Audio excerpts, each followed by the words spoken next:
universelle. Bon, on s'est fait un petit peu déranger par le recording in progress. Donc, on s'appuie là, par exemple, sur la Déclaration universelle des droits de l'homme et aussi on s'appuie sur la Charte québécoise des droits de la personne et sur la Charte canadienne des droits et libertés. Donc, on s'emploie justement, comme je vous l'ai présenté, à promouvoir les intérêts et défendre les personnes qui ont une déficience intellectuelle et leurs proches. Je vais vous expliquer le comment pendant ma présentation, puis c'est là aussi que j'aimerais bien avoir votre rétroaction. Aussi, on le voit bien cette semaine, hein, on souhaite renseigner, mais pour nous, c'est 365 jours par année, pas seulement pendant une semaine, mais renseigner et sensibiliser les différents partenaires professionnels intervenants du milieu sur des problématiques, mais aussi apporter des pistes de solutions. Puis, on agit aussi comme porte-parole des personnes, des familles et auprès de différentes instances politiques. Donc, voilà ce qu'il y en est à propos de la Société québécoise de la déficience intellectuelle, principalement. Donc, on a quelques principes directeurs. En fait, l'inclusion, c'est au centre des actions de la Société québécoise de la déficience intellectuelle, que j'ai probablement beaucoup plus appelé pendant ma présentation la société, là, mais on parle de société pour faire ça un peu court par rapport à notre nom. Ce travail-là s'inscrit aussi dans un contexte plus large d'évolution des mentalités, de transformation des milieux, par exemple des milieux d'études, de travail, des milieux de vie aussi qui peuvent être adaptés aux personnes qui ont une déficience intellectuelle, mais dans notre approche, évidemment, on pense que si ces milieux-là sont adaptés aux personnes qui ont une déficience intellectuelle, ça peut servir aussi un plus grand nombre de citoyens et de citoyennes au Québec, évidemment. Donc, on souhaite aussi, dans les principaux thèmes ou principes directeurs, là, ce qui nous motive, c'est de rendre le parcours de vie plus facile, plus inclusif pour les personnes. Et ça, je vous dirais que c'est à travers toutes les étapes de la vie, de la naissance jusqu'à la fin de vie. Donc, on souhaite aussi... en fait, dans nos différentes activités, là, ce qui est un de nos leitmotifs, c'est de respecter, de favoriser le développement des personnes et aussi leur autonomie, et aussi d'offrir un soutien aux familles. Donc, quand on parle des à peu près 165 000 personnes qui ont une déficience intellectuelle au Québec, en fait, on intervient à un niveau un peu plus large parce qu'on intervient aussi auprès de l'entourage des personnes qui ont une déficience intellectuelle.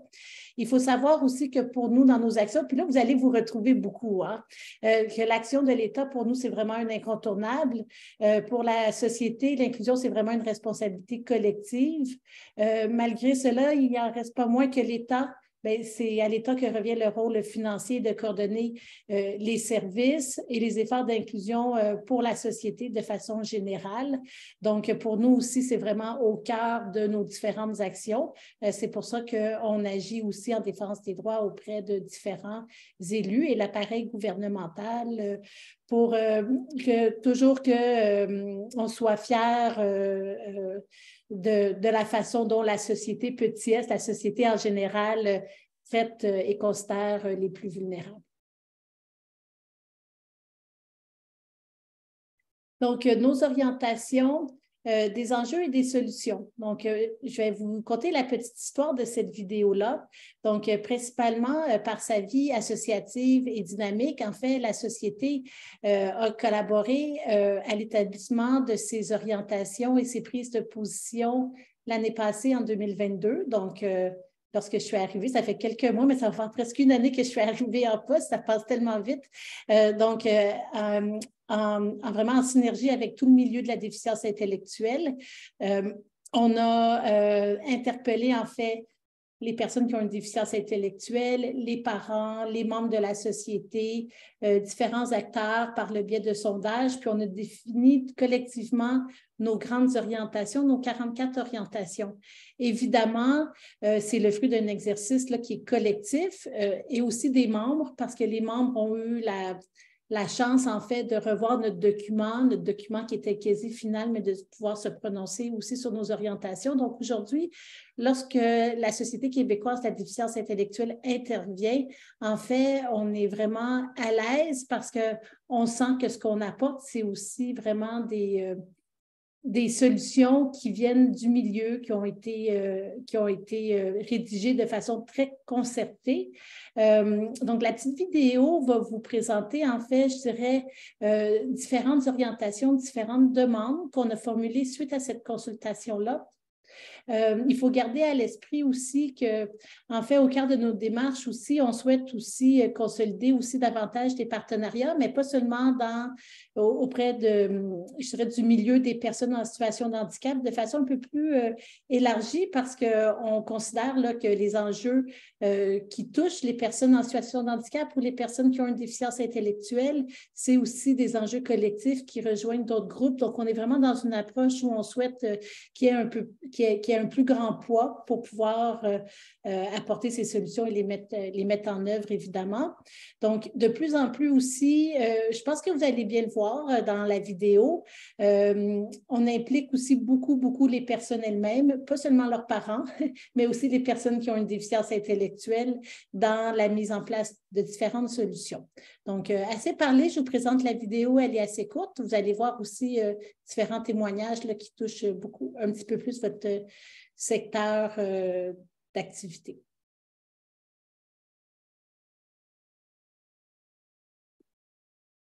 C'est un bénéfice collectif. La garderie, moi, je me dis, ah oui, il va être intégré, il y a des belles politiques. Alors, j'avais de l'espoir. Et on fait porter le poids de la responsabilité sur les parents tout au long de leur vie, de devenir à la fois parents puis à 18 ans proche aidant. Il faut arrêter de penser que ces gens-là, il faut juste les occuper. C'est pas juste des personnes à mettre dans des boîtes avec un toit puis des calorifères. Là. Briser l'isolement, la solution, c'est de sortir de chez toi. Puis si ton moyen de transport est déficient, ben, tu ne sors pas de chez toi. On est toujours à mise à part. Alors que quand on se met à travailler, on est quand même avec les autres, alors on se sent comme accepté à notre juste valeur. Pour qu'on puisse aller vers ces personnes-là, il faut qu'elles soient là, il faut qu'elles soient avec nous, il faut qu'elles soient incluses. Il ne faut pas qu'elles soient casées dans des écoles où personne ne les voit, isolées dans des ressources d'hébergement ou dans des plateaux de travail où ils sont juste entre eux. Fait que c'est un grand projet.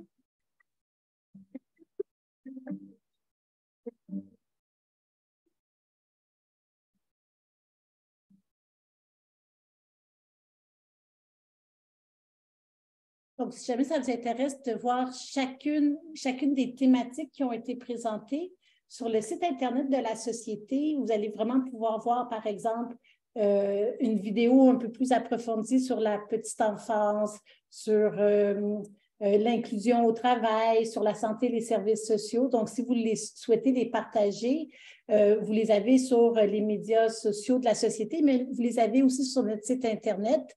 En fait, je pense que c'est bien on rédige beaucoup de mémoires, on émet beaucoup d'avis, mais quand c'est les personnes elles-mêmes qui se prononcent sur leur vécu, ça va chercher des cœurs. Hein. J'espère que ça vous a interpellé, ces petites vidéos-là.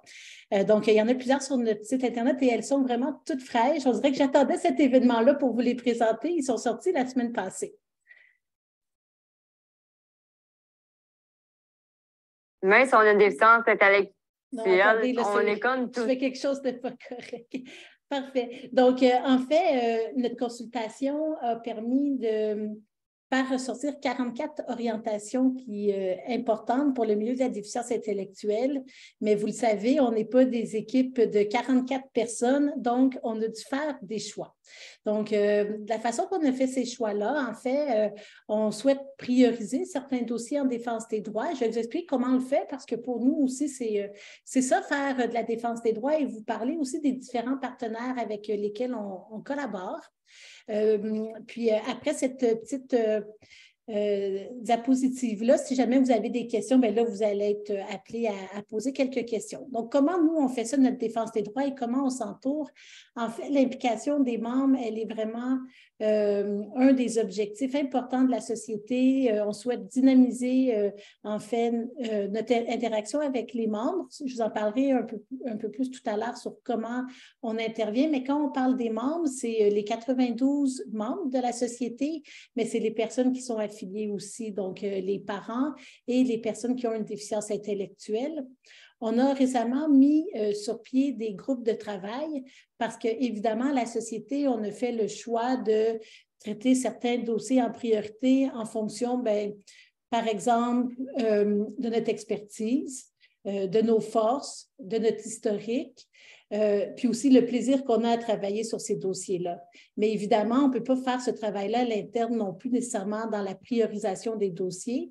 On a interpellé, en fait, les membres pour constituer des groupes de travail pour qu'eux-mêmes, à l'intérieur des dossiers qu'on a priorisés, pour s'assurer qu'il y ait vraiment ce même fit-là, ce même match-là entre ce que les personnes, les membres souhaitent que la société travaille.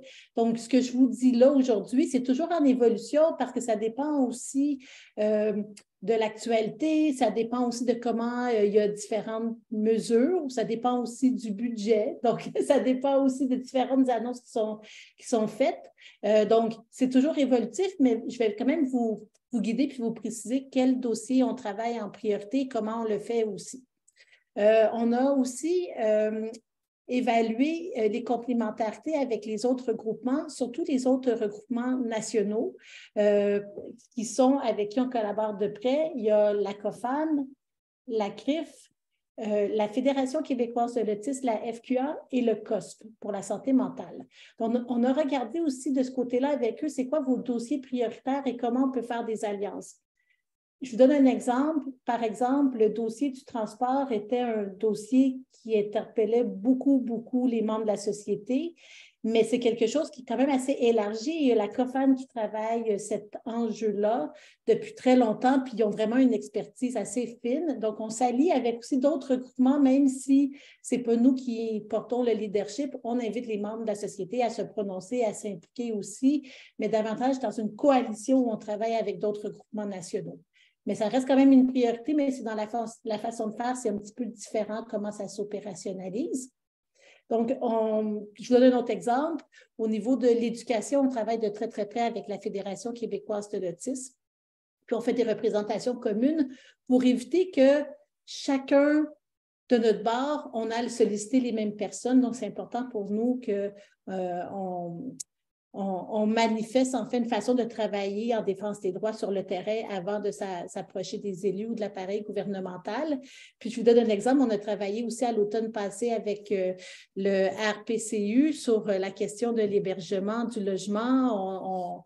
On s'est interpellé pour réagir en lien avec un dossier, là, probablement vous l'avez vu, dans le devoir sur la question de l'hébergement puis la maltraitance dans certains milieux de vie. Donc, c'est de cette façon-là qu'on a établi, on a priorisé les dossiers, on a divisé le travail aussi à l'interne, puis notre équipe en défense des droits s'est agrandie. Donc, on a vraiment certaines personnes qui travaillent, je dirais, à temps plein sur certains dossiers. Donc, on fait aussi des représentations politiques, des suivis, puis on cherche toujours à s'améliorer puis faire en sorte que nos dossiers puissent être traités, mais de façon constante et avec acharnement, parce que, comme on dit, même nous, quand on est tanné d'entendre parler du sujet, ça veut dire que c'est là que ça commence à rentrer dans la tête des gens. Donc, on continue à en parler même quand nous, on n'est jamais tanné, on est passionné. Mais vous comprenez un peu ce que je veux dire. Donc, on martèle beaucoup le message pour faire en sorte qu'on peut brasser le cocotier tous ensemble. Donc, au niveau de certains dossiers prioritaires, évidemment, pour vous les nommer, il y a l'éducation primaire et secondaire. On a travaillé aussi beaucoup tout ce qui touche l'utilisation abusive des salles de retraite dans les écoles. Peut-être que vous en avez déjà entendu parler ou que vous avez vu certaines conséquences sur le terrain dans vos activités. En fait, c'est les situations où certains élèves qui ont des besoins particuliers sont souvent mis à force dans des salles qu'on dit des salles d'apaisement. Il y a plusieurs noms, mais pour beaucoup de ces élèves-là, ça reste que c'est de la contention. Donc, on est vraiment intervenu à ce niveau-là. Donc, de façon générale, l'éducation primaire et secondaire, c'est un dossier qui est vraiment très prioritaire pour la société. Il y a aussi la transition école-vie active et ça touche les services aux 21 ans et plus. Donc, c'est un dossier qu'on travaille de près aussi. La transition école-vie active, pas seulement sur le plan de l'emploi, mais aussi sur toutes les transitions là, vers la vie adulte des personnes. On travaille aussi tout ce qui touche les services socio-professionnels. C'est un écosystème qui est vraiment complexe, qui est aussi marqué par des enjeux à plusieurs niveaux. Hein. Des personnes qui sont en situation d'emploi, mais qui ne sont pas nécessairement payées pour le travail qu'elles font. Donc, ça aussi, on travaille ça de près depuis plusieurs années. On travaille aussi au niveau de la lutte à la pauvreté, la sécurité financière. Et tout ce qui touche le transport, la justice, la marginalité. Et finalement, deux autres aspects, le logement. Donc, on y travaille de près. Puis là, de plus en plus, vous allez nous entendre parler parce qu'on a une ressource qui va travailler là-dessus, l'hébergement, le logement à temps plein. Et la santé et services sociaux, on le sait, hein, les réseaux de la santé et des services sociaux, c'est vraiment détérioré, dégradé. Surtout, le post-COVID se fait beaucoup, beaucoup ressentir. Le financement des services ne suit pas nécessairement tous les besoins qui sont grandissants. Aujourd'hui, on a un petit peu la moue hein, suite à l'annonce du budget d'hier, mais de plus en plus de personnes, de familles manifestent des besoins, nécessitent du soutien. Le réseau semble aussi plutôt investir dans l'administration. Donc, pour nous, il y a vraiment... on s'y penche de près. Il faut vraiment reconstruire là, des services publics qui sont forts et aussi tout ce qui touche le vieillissement. Donc, on est au sein d'un regroupement qui s'appelle pour la reconnaissance des personnes vieillissantes parce que souvent, quand il y a une personne qui a une déficience intellectuelle se présente pour avoir des services, souvent on oublie que c'est peut-être pas nécessairement en lien avec sa déficience intellectuelle, mais c'est beaucoup plus d'autres signes en lien avec le vieillissement de la personne. Donc, on travaille aussi à faire reconnaître certains signes qui sont davantage associés au vieillissement et pas nécessairement étiquetés à la déficience intellectuelle. Donc, voilà. Je ne sais pas si jusqu'à présent, vous avez quelques questions, quelques commentaires. Ça va me faire plaisir d'y répondre, mais si vous en avez d'autres, on va pouvoir rester ensemble après ma présentation. Alors, j'ai deux mains qui sont levées pour le moment. Je te signale que sur le chat, il y avait une question, c'est à savoir, est-ce que vous allez recevoir le PowerPoint? Oui, la présentation va être disponible dans notre zone membre avec l'enregistrement d'ici quelques jours. Et on remercie les deux personnes qui, excusez-moi, ont donné les coordonnées pour voir vos vidéos à la fois sur YouTube et à la fois sur votre propre site. Alors, les gens qui s'intéressent, allez voir dans le fil de discussion ou de chat et vous allez avoir les coordonnées pour pouvoir visionner ces vidéos. Alors, dans l'ordre, j'avais Chantal Goupil, si vous voulez ouvrir votre micro maintenant. Bonjour, merci. Je me demandais si dans votre défense des droits, ça vous arrive aussi de le faire comme du côté juridique, comme les petites créances ou peut-être des recours plus juridiques.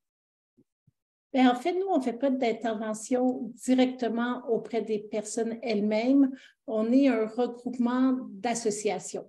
Donc, dans certaines situations, on offre évidemment un service de référence, je vous dirais un service de référence qui est personnalisé, puisque souvent, on va référer les personnes à leur association locale qui sont en contact avec des personnes qui peuvent émettre des avis juridiques et qui vont accompagner les individus là, c'est dans les différentes démarches sur le plan juridique. Donc, ça, c'est une des références possibles. On va aussi référer les personnes à l'OPHQ, on va référer les personnes à la Commission des droits de la personne. Puis quand je dis il y a des références personnalisées, c'est qu'on a des contacts aussi avec plusieurs organisations pour pas seulement donner un numéro de téléphone, mais aussi accompagner la personne pour qu'elle puisse avoir des services qui lui conviennent par la suite. Donc, c'est quelque chose qu'on fait beaucoup, on travaille beaucoup par truchement donc par truchement des associations membres, mais oui, on reçoit certains appels, puis on guide les personnes aussi dans le processus. Ça peut être aussi même de contacter là, leur comité des usagers. Merci, Mme Goupil, de baisser votre main maintenant. Et la parole est à Mme Catherine. Oui, je suis désolée, je n'ai pas de caméra, puis je suis une personne autiste, fait que je préfère parler de manière vocale sans que vous voyez. Je m'excuse, c'est vraiment plus stressant pour moi d'avoir la caméra. Donc, ma question était par rapport à, vous dites que vous avez des liens avec des associations comme la COFAN, tout ça. Moi, c'était la question que je me posais, c'est avez-vous aidé la COFAN et les autres organismes qui étaient présents, dont la Fédération québécoise de l'autisme, par rapport au programme de revenus de base? Parce que moi, je me suis présentée, je suis autiste, mais je suis aussi quelqu'un qui fait des projets en autisme. Donc, je me suis présentée à un magnifique webinaire pour la présentation de ce programme-là et j'ai chialé solide. Parce que c'était très discriminatoire, parce que dans le fond, ça n'aidait pas vraiment les personnes handicapées à sortir de la pauvreté. C'était très contraignant. Puis je ne sais pas si vous êtes au courant, mais au niveau des contraintes sévères à l'emploi pour l'aide sociale, notamment l'autisme a été enlevé. Il y a plein de choses qui ont été enlevées.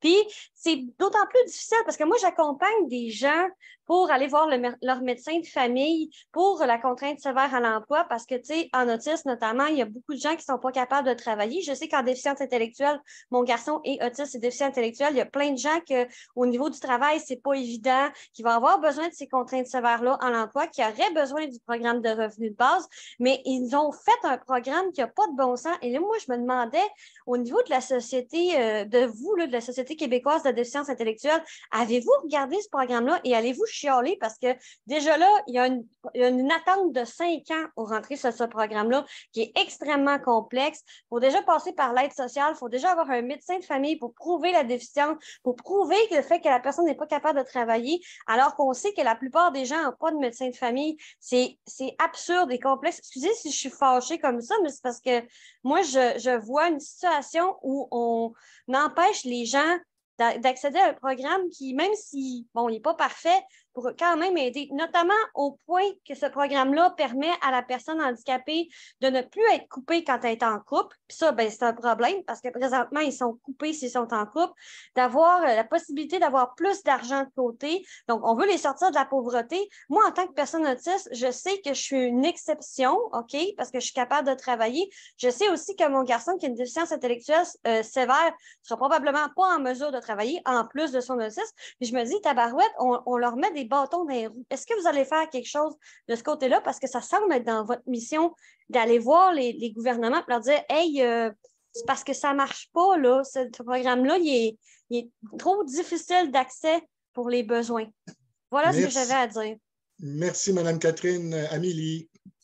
Bien, merci beaucoup pour votre témoignage. En fait, juste d'entrée de jeu, vous n'avez pas du tout à vous excuser là, pour garder votre caméra fermée, puis vous n'avez pas non plus à vous excuser d'être fâché, c'est tout à fait correct et normal. Ben, en fait, oui, la Société québécoise de la déficience intellectuelle a travaillé avec les 4 autres regroupements que j'ai nommés, aussi de près avec la Fédération québécoise de l'autisme sur le PRB, puis je vous dirais même que on a été le lead dans cette collaboration-là, puis on a été le principal interlocuteur pour rassembler, en fait, les différents regroupements provinciaux dans les différents échanges. Donc, évidemment, pour nous, ce qu'on évalue, c'est que c'est très, très loin d'être parfait comme programme, mais c'est quand même une avancée parce qu'on sait que plusieurs personnes qui avaient des contraintes sévères à l'emploi n'étaient même pas en mesure de travailler parce que dès qu'ils commençaient à intégrer le marché du travail, ils se faisaient couper sur leur aide sociale. Ce que nous, on déplore, c'est le 5 ans, qui est quand même vraiment trop long pour pouvoir accéder au marché de l'emploi. Mais on pense que c'est quand même une bonne première étape, mais que ça devrait être un peu plus élargi dans l'accessibilité. Et je sais qu'au niveau de l'autisme, c'est beaucoup plus difficile parce qu'on doit toujours redémontrer ou avoir à prouver son diagnostic, alors que on le sait, hein, tout comme la déficience intellectuelle, c'est un état, c'est comme si c'était perçu actuellement par certains décideurs comme quelque chose qui peut être enlevé en cours de vie, mais une personne autiste reste autiste toute sa vie comme une personne qui a une déficience intellectuelle. Donc, il y a certaines choses qui sont plus en lien avec l'autisme. Moi, je vous suggère de contacter la Fédération québécoise de l'autisme. Ils vont pouvoir vous expliquer un petit peu plus là, ce qu'ils font comme démarche ou comme action sur le plan politique pour faire en sorte que ça puisse être accessible à un plus grand nombre de personnes. Évidemment, le programme n'est pas parfait, mais quand même, il y a nous, on pense qu'il y a quand même des avancées, puis on continue les échanges avec les représentants, puis les élus là, au sein du gouvernement. Ça a pris 4 ans de discussion pour arriver à là où on en est aujourd'hui, mais on continue de faire le suivi, fait que votre témoignage est vraiment très pertinent. Je vous remercie. Madame Durand-Lot, avant de vous laisser poursuivre avec votre présentation, il y aura d'autres occasions de poser des questions, bien entendu. Sur le chat, une personne, Madame Perrin, demande, avez-vous déjà pensé à un recours collectif? Maintenant, je ne sais pas si la question s'adresse à Amélie ou à Madame Catherine. Ce que je vous prierais, c'est de nous répondre très brièvement à cette question. Est-ce que c'est par rapport à la question sur le PRB en tant que tel ou c'est de façon générale? Est-ce que Mme Perrin peut prendre la parole pour nous préciser? Ouvrez votre micro, Mme Perrin. Oui, bonjour. Je suis désolée, je faisais 2 choses en même temps. J'ouvre ma caméra aussi. C'était par rapport, est-ce que vous avez déjà envisagé un recours collectif par rapport justement à toutes les pertes au niveau des services? Est-ce que c'est quelque chose qui pourrait être mis dans la boîte à projets? Évidemment, on réfléchit toujours à cette question-là. Ce n'est pas quelque chose. Puis là, je vois que c'est plus de façon très générale. Là. Oui. En fait, oui, on pense que ça peut être pertinent de le faire. On évalue aussi le bon moment. On a aussi vu ce que ça avait fait du côté de l'autisme aussi, puis il n'y a pas eu tant de retombées nécessairement, mais c'est aussi quelque chose qu'on envisage. Oui, mais je ne pourrais pas vous donner une réponse claire. Moi, je fais juste penser aux fermetures de plateaux de travail, ateliers de travail, centres d'activité de jour, là, des familles qui se retrouvent là, devant rien. Là, je me dis, il y aurait peut-être quelque chose à réfléchir là, mais je sais que c'est quelque chose à long terme, puis c'est beaucoup d'argent. Mais c'est une question. Mais je vous dirais que ce n'est pas excluant parce que, actuellement, pour faire un recours collectif, là, présentement, je vous dirais qu'on est beaucoup en mode d'impliquer les membres de la société, de mettre aussi les personnes elles-mêmes au cœur des revendications, d'interpeller les familles, de ressouder un peu les liens. On sort d'une pandémie, puis je pense que si on fait un recours collectif, il faut absolument que les personnes concernées fassent partie de ce mouvement-là. Donc, je vous dirais, Isabelle, qu'on est beaucoup plus dans ce mode-là de redynamiser la vie associative là, autour de la société. Puis lorsqu'on va être quand même, je vous dirais, assez certain qu'on est en mesure de créer un mouvement qui est fort, c'est là qu'on va envisager, mais c'est dans nos objectifs, qu'il y ait une forme de mobilisation, de mouvement ou de recours collectif, on verra la forme, là, mais qu'il y ait beaucoup plus de personnes qui, je dirais, qui s'associent à la cause de la déficience intellectuelle. Mais je pense qu'on comprend, puis les membres de la société le comprennent aussi, c'est qu'il y a vraiment une urgence, puis il y a vraiment, la situation est devenue intolérable à ce point. Donc, il faut agir rapidement, mais je pense que nous, notre première étape actuellement, c'est vraiment de mobiliser les membres de la société pour faire en sorte qu'on ait un esprit collectif dans nos démarches. Bien, super, merci. N'ayant pas d'autres questions, je vais laisser Mme Perrin, merci beaucoup, fermer son micro. Amélie, je te laisse poursuivre. Merci beaucoup. Donc, on parlait un peu d'avoir un réseau de membres soutenus et impliqués. On est dans cet esprit-là. Donc, ça tombe bien, ça fait un petit peu un clin d'œil à ce qu'Isabelle elle a proposé, puis ma réponse. En fait, qu'est-ce que ça veut dire un réseau de membres soutenus et impliqués? On est quand même assez chanceux à la société parce qu'on est un regroupement provincial qui comprend beaucoup d'organisations membres, plus de 90 organisations membres. Quand on parle des membres de la société, je l'ai dit tout à l'heure, c'est vraiment, quand on interpelle les membres, on souhaite aussi que ça interpelle les familles, les parents, les proches qui sont dans ces membres, qui sont membres de ces membres-là, mais aussi les personnes elles-mêmes, parce qu'on pense que c'est vraiment important que les personnes puissent aussi prendre parole, puis c'est important aussi que nous tous, on puisse faire en sorte d'augmenter ou d'améliorer notre capacité d'agir. Puis de aussi revendiquer, puis de pouvoir elle-même aussi revendiquer, mais avec l'appui de la société. Donc, plus de 90 organisations membres, ça fait vraiment beaucoup de monde au Québec qui gravitent autour de la société. Donc, il y a des événements quand on est membre, seulement si jamais il y en a certains d'entre vous qui souhaitaient être membres de la société. Il y a des événements qui sont réservés aux membres et aux personnes qui sont affiliées, mais aussi au grand public dans l'année. Bientôt, il va y avoir le grand rendez-vous de la déficience intellectuelle le 1er juin et le 2 juin. Donc, le 1er, une demi-journée réservée aux membres de la société et le 2 juin réservé au grand public, différents ateliers. Ça va davantage toucher des sujets là, qui touchent tous les changements, la transformation sociale et les perspectives de collaborer ensemble pour le futur. Donc, en fait, si l'idée du recours collectif là, interpelle les personnes qui sont présentes là, en cours d'année, mais dans nos différents événements, évidemment, ce n'est pas la société qui va, qui va prendre la décision. Ça va être une décision qui va être prise collectivement. Donc, ces événements-là, ces activités-là vont permettre aussi de se situer par rapport aux prochaines étapes.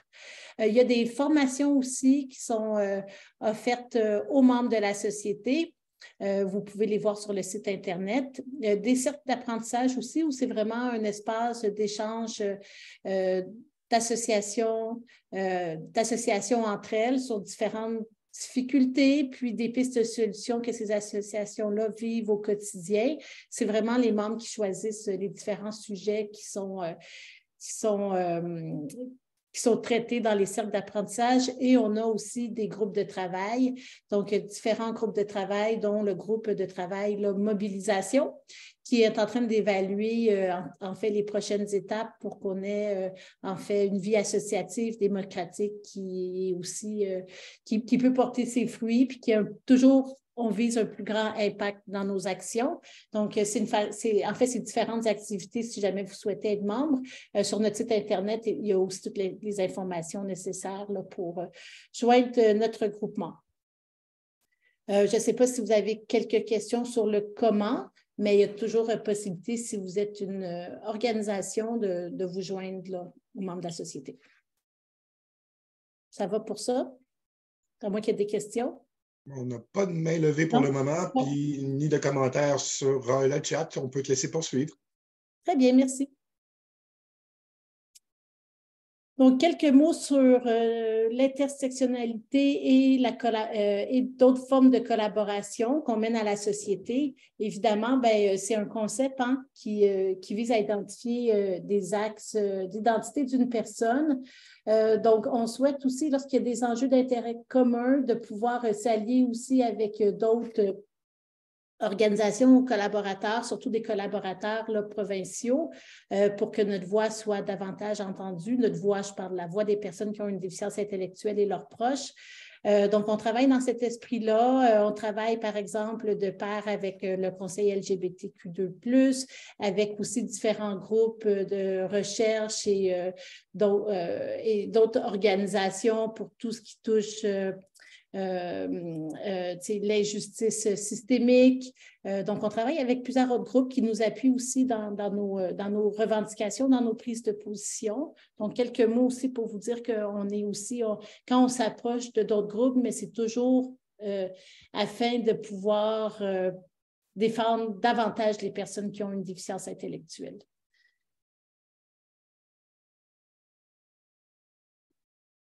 Quelques mots sur un programme aussi qui est mené au sein de la Société québécoise de la déficience intellectuelle, la Société chapeaute Prêt, disponible et capable au Québec, qui est un programme qui existe depuis 2014. En fait, c'est un programme qui travaille en collaboration étroite avec les services d'employabilité, donc à peu près une vingtaine de services d'employabilité au Québec qu'on appelle les CEMO, mais aussi ce qu'on vise aussi, c'est travailler aussi avec les différents intervenants, avec les CIUS qui offrent des plateaux de travail, parce que de plus en plus, ce qu'on voit, c'est qu'ils sont interpellés aussi dans le référencement des personnes sur le marché du travail. Donc, en fait, le programme Prêt, disponible et capable permet de réaliser des embauches inclusives, donc des emplois aux mêmes conditions que toutes les personnes dans une entreprise. au Québec, là, au sein d'une main-d'œuvre régulière. Donc, ce qu'on souhaite, c'est davantage renforcer la capacité des entreprises à embaucher des personnes autistes ou des personnes qui ont une déficience intellectuelle. Mais on travaille beaucoup sur la sensibilisation du milieu, sur l'environnement, pour faire en sorte qu'une personne puisse bien évoluer dans l'environnement travail sans avoir à recourir nécessairement à une subvention salariale. Donc, on travaille vraiment pour rendre le milieu, en fait, capable à accueillir les personnes puis faire en sorte qu'elles puissent bien évoluer, mais toujours en offrant le soutien adéquat aux individus. On a développé aussi tout un modèle de job coach, d'accompagnateur en entreprise pour donner le temps nécessaire aux personnes de pouvoir se familiariser, d'apprendre différentes tâches, par exemple. Donc, c'est quelque chose qui existe un peu au Québec. Donc, c'est une mesure que la société a développée dans le passé pour faire en sorte que des personnes qui sont plus éloignées du marché du travail puissent accéder aux emplois en contexte régulier. Donc, ensuite, quelques mots avant d'aller à la vidéo, puis les différents échanges. Seulement vous dire que de plus en plus, maintenant, la communication au sein de la société, ce n'est pas un département qui est séparé, mais la communication est un aspect qui est assez transversal parce qu'elle est là vraiment pour appuyer toutes les activités au niveau de la défense des droits. Donc, il y a toujours une possibilité de s'abonner à notre infolette. Vous voyez, il y a les deux petits points. Je n'ai pas mis le lien, mais probablement que si vous recevez le PowerPoint, là, je pourrais l'ajouter par la suite, Jacques, puis je vous mettrai le lien pour vous abonner à l'infolette. Vous allez recevoir les différentes informations, les activités, puis aussi d'autres informations sur ce que nos partenaires sont en train de mener. Elle est disponible à tous les mois et vous pouvez la recevoir par biais électronique. On a aussi différentes publications sur les plateformes sociales, Facebook et LinkedIn surtout. Vous avez notre site Internet, vous allez voir sur notre site Internet, en fait, c'est un peu notre site qui est aussi un site d'archives. Donc, il y a des avis, des mémoires, aussi d'autres mentions au niveau de l'actualité. Il y a des événements, dont le grand rendez-vous de la déficience intellectuelle qui est le 2 juin, celui ouvert, la journée ouverte au grand public. Et finalement, je suis dans ce cadre-là aujourd'hui, la Semaine québécoise de la déficience intellectuelle. Je vais en profiter pour vous présenter la vidéo promotionnelle de la semaine. Je pense que vous allez voir la thématique cette année, c'est la dignité.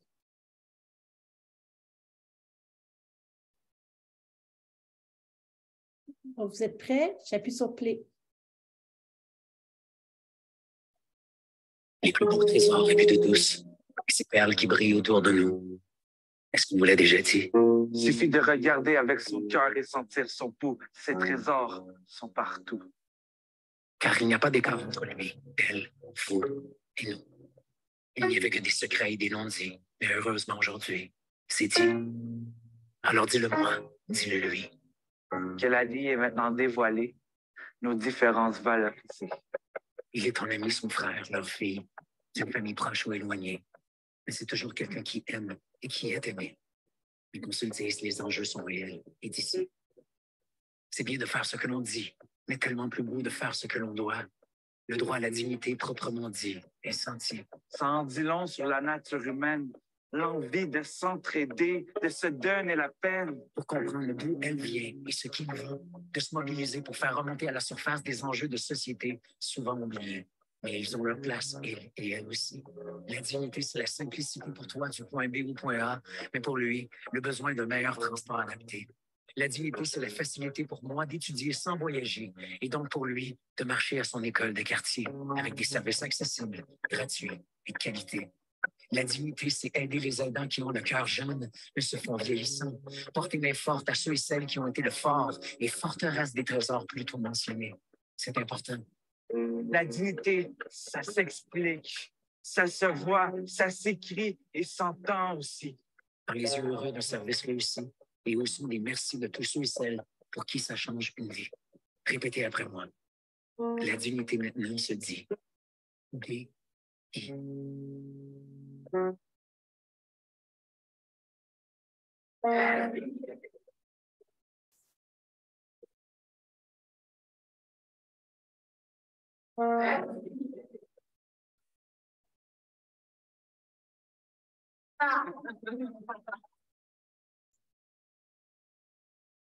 On semble malheureusement avoir eu un problème de son vers la fin, mais on a bien entendu jusqu'à la toute fin.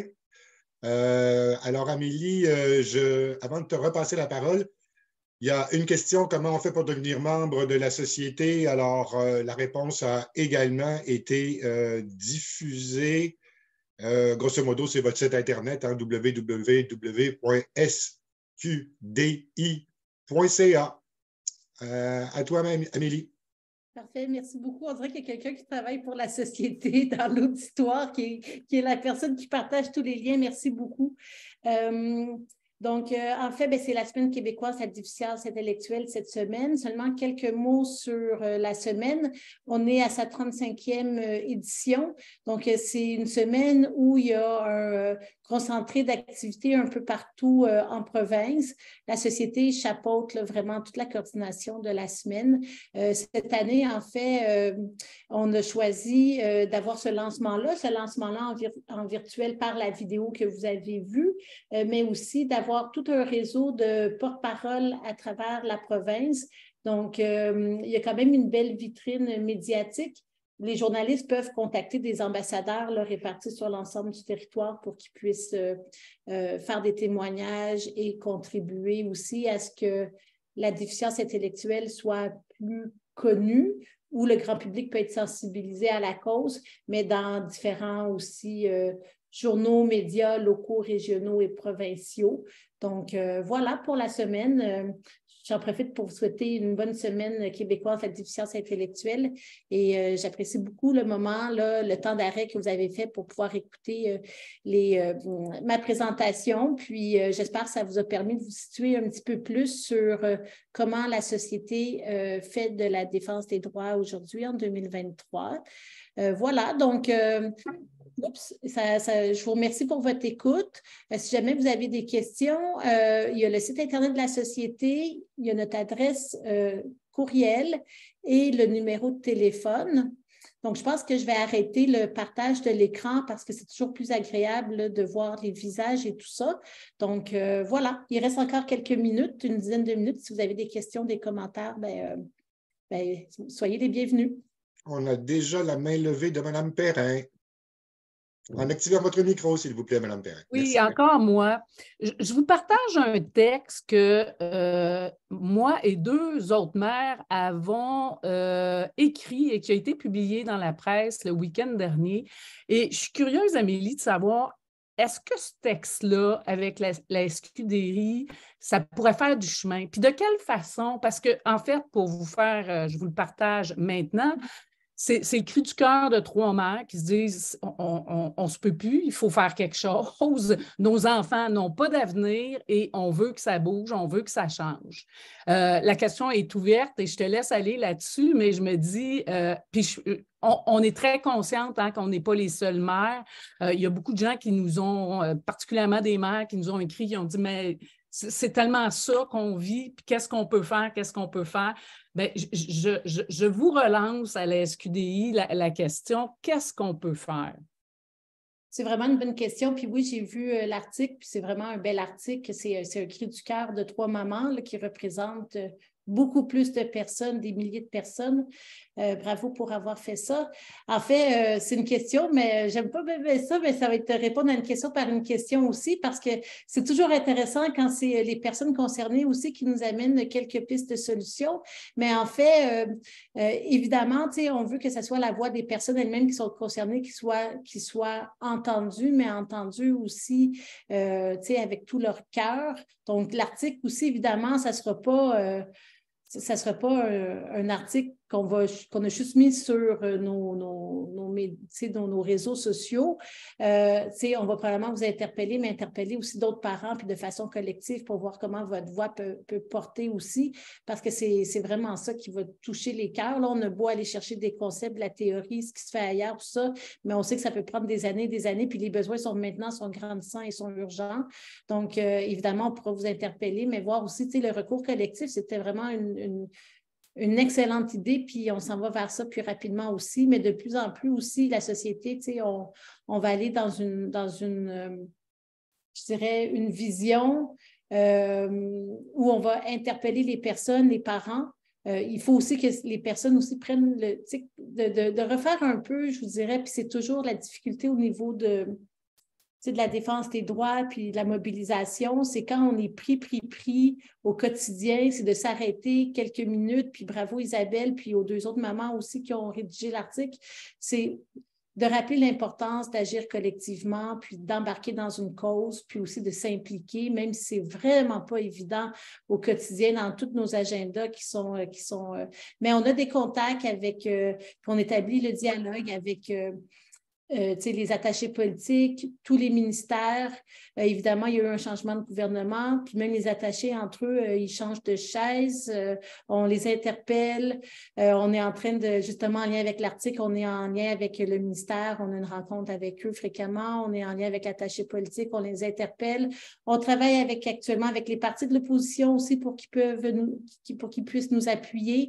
Donc, on fait vraiment ce travail-là au quotidien pour établir toutes nos collaborations avec eux. C'est toujours comme ça quand il y a un changement de gouvernement. Évidemment, on réagit au budget, on réagit à différents niveaux, mais on souhaite être présent aussi beaucoup sur la scène publique pour continuer ce dialogue-là. Évidemment, on le fait aussi en tenant la main à une collaboration. Donc, ça, c'est notre façon qu'on fait de la défense des droits à la société pour trouver des solutions puis les mettre en œuvre aussi avec les élus et l'appareil gouvernemental. Donc, on dénonce, mais on dénonce aussi par stimuler des collaborations avec les élus parce qu'on souhaite, c'est pas nécessairement se les mettre à dos, mais évidemment, il va y avoir plusieurs événements prochainement, puis ce qu'on souhaite, c'est co-construire aussi. On a un groupe de travail mobilisation, puis je pense qu'il y a certaines personnes qui connaissent les gens qui sont dessus. Donc, on va le diffuser plus largement, puis on va pouvoir être interpellé, vous interpeller aussi. Mais moi, je saisis bien que la situation, elle est intenable et urgente. Oui, puis on parle, tu sais, dans notre cas, je t'entends dire que vous souhaitez que les personnes parlent, mais dans notre cas, c'est ces 3 mamans-là parlent au nom de leurs enfants parce que nos enfants ne sont pas en capacité de prendre la parole, ils ne peuvent pas prendre la voix. Fait que je me dis, il faut que la SQDI soit sensible aussi à ça. Oui, que les gens capables de le faire, tant mieux, mais c'est que nos enfants, bien, plus là, ont de grands besoins et malheureusement, on est en perte de vitesse en termes de services publics de jour en jour. Là, ça se dégrade. Donc, vraiment péril en la demeure. C'est grave ce qui est en train de se passer. Merci, Mme Perrin. Amélie, on a 2 mains levées avec quelques minutes. Les parents aussi, tout ça, là, on souhaite vraiment justement créer ces espaces-là d'échange pour aussi, pas seulement écouter puis se croiser les bras, mais aussi interpeller les parents dans ce type d'article-là. C'est super important pour nous. Ça nous aide aussi dans nos actions d'avoir des parents autour de nous.